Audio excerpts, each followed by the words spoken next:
So what's up sa inyo mga paps? Ang video natin today, ituturo ko sa inyo kung paano gawing alarm ang iyong busina.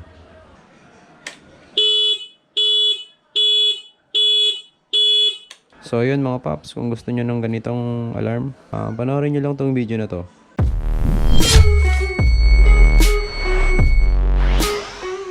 So yun mga paps, ang video natin today is mag-i-install tayo ng alarm using yung stock na horn natin na parang ganito.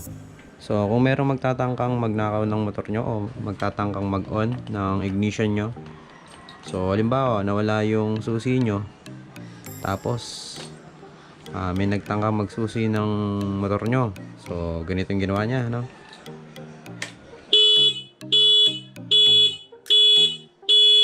So nag-alarm. So yun, very simple lang yung gagawin natin, no? So yung wiring natin very simple lang. So kakailanganin lang natin ng wire tsaka switch. So first kakailanganin natin ng gantong switch. So on off switch lang to, or ito yung push button na tinatawag na switch. So pwedeng ganito, pwedeng yung switch na toggle switch. So ang gagawin natin is i-install lang natin to dun sa positive wire ng busina natin. Tapos yung kabilang wire is ilalagay natin dun sa ignition. So every time na sususian niya yung ignition natin is mag-a-alarm yung horn. So ngayon very simple lang yung gagawin natin. Itong isang wire nung sa switch is ikakabit lang natin siya dun sa positive terminal nung horn natin. So bali ito yon. So ito yung, kung matatandaan nyo, ito yung previous video natin, no, yung ginawa nating rapid horn.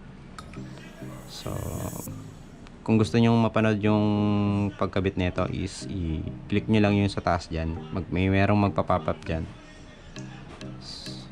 So tara, ikakabit lang natin tong isang wire ng switch. So ikakabit natin siya dun sa positive ng horn.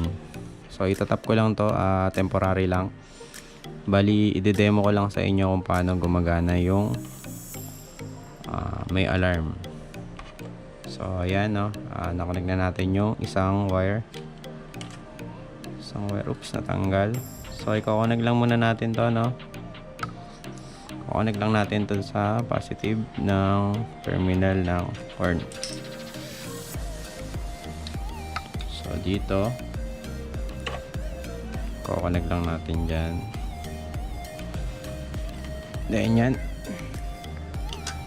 Then yung isang kabilang wire, so ako meron akong nilagay dito yung terminal, no? So ikakabit lang natin to sa ignition. So ako meron na akong nakaabang dito para hindi na ako mahirapan magtanggal. So dito kakabit ko lang siya. Kapit lang natin dito ng pops. Ito is naka-connect na to sa ignition natin. Meron kasi akong biniling terminal na ready to tap na. So yan, kinonect ko lang. Tapos ito yung switch natin. So kayo nang bahala kung saan nyo ilalagay, no. Mas maganda kung nakatago yung switch nyo para yung may magtatangkang magnakaw ng motor nyo is hindi niya alam kung saan nakalagay. So dyan, kunwari dyan yung nilagay. So yun mga paps, tatago lang natin yan. So bali yan na yun, no. So ngayon naka-off to. Ayan, naka-off. So naka-off yan. Testingin nyo, naka-bukas na. So naka-off yan. So ngayon i-on na natin yung alarm natin, no. So ayan, naka-on na siya.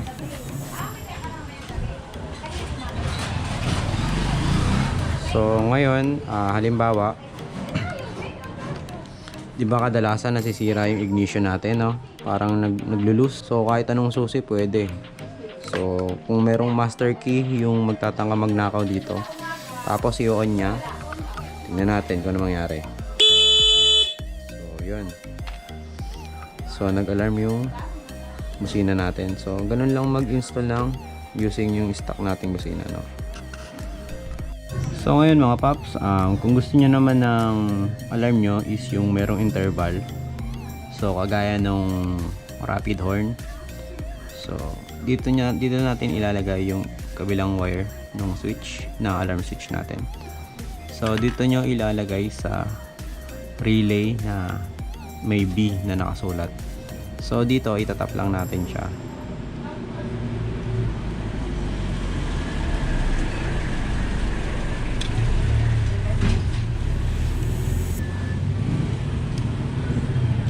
So ayan, tinap lang natin yung kabilang switch nung alarm natin, yung isang wire nung sa switch. So ngayon, i-on lang natin siya. So testingin natin yung kung anong sound tunog nung natin, nung magiging alarm natin. So ngayon, check natin yung alarm.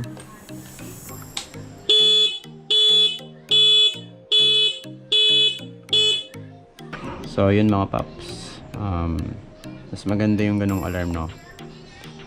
Mukha talaga siyang alarm compared dun sa isang maingay lang. Pero depende sa inyo kung anong gusto nyo dun sa dalawa.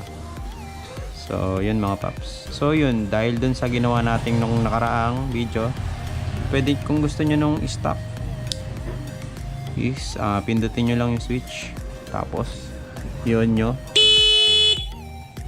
So kung gusto nyo nung rapid na style ng alarm, on nyo lang yung switch para dun sa rapid.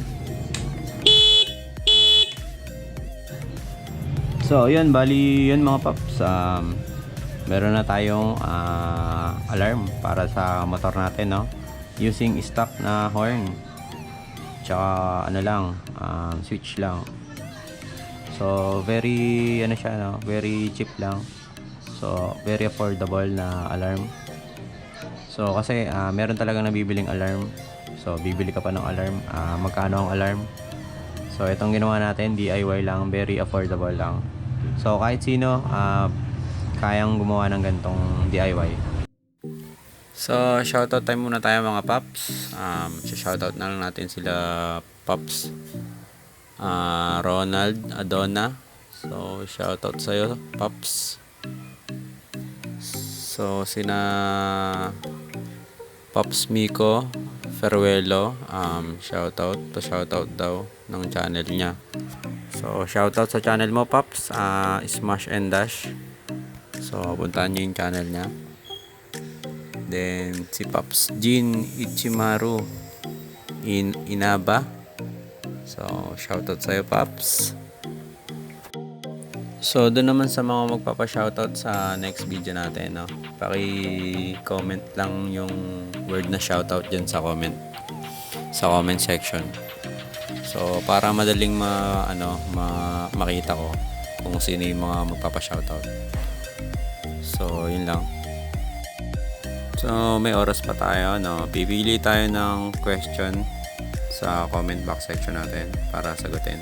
Si Pops Lil Dirk, may tanong siya, boss, pwede ba gawin to sa Honda Wave 100 ko? Kulay itim po kasi yung, so kulay itim yung yung crankcase, yung sa stator. So ako ang ginawa ko is tinanggal ko muna yung pintura, no. So nilagyan natin ng paint stripper muna para matanggal yung pintura. Then tsaka natin siya pwedeng ibabab natin, tapos ipapolish natin para umintab.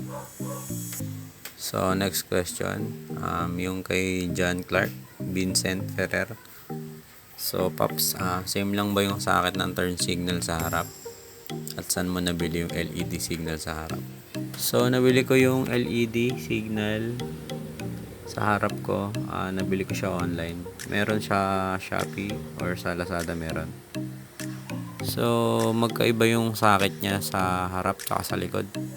Yung socket niya ay single contact lang yun. Tinatawag yun na may code yun, yung BA15S. Yun yung code niya. So, kasi di ba yung sa likod is peanut type yung bulb niya. So, magkaiba sila. So, next na question is kay Kirby Denzel. Sir, may tanong lang ako. Pagawa na ako sa pagpo-full wave ng stator. Dapat bang i-full wave din ang rectifier? Ang sagot dito ay yes. Pag nag-convert kayo sa full wave, kailangan yung i-full wave yung stator. Tapos, full wave na rectifier din yung gagamitin nyo. Kung nag-convert kayo sa full wave tapos hindi kayo nagpalit ng rectifier na full wave din, hindi gagana yung charging nyo. So, yun lang mga paps. So, yun mga paps. Hanggang dito na lang yung video natin. Kung nagustuhan nyo or natulungan kayo ng video natin, paki-click yung thumbs up dyan. Then, kung bago ka pa lang dito sa ating channel, paki-click yung subscribe button. Then, paki-click na rin yung bell button dyan para manonotify kayo sa mga susunod na video natin. So, yun. Hanggang dito na lang mga paps. Maraming salamat sa panonood nyo. God bless. Ride safe. Had no need to fight tonight.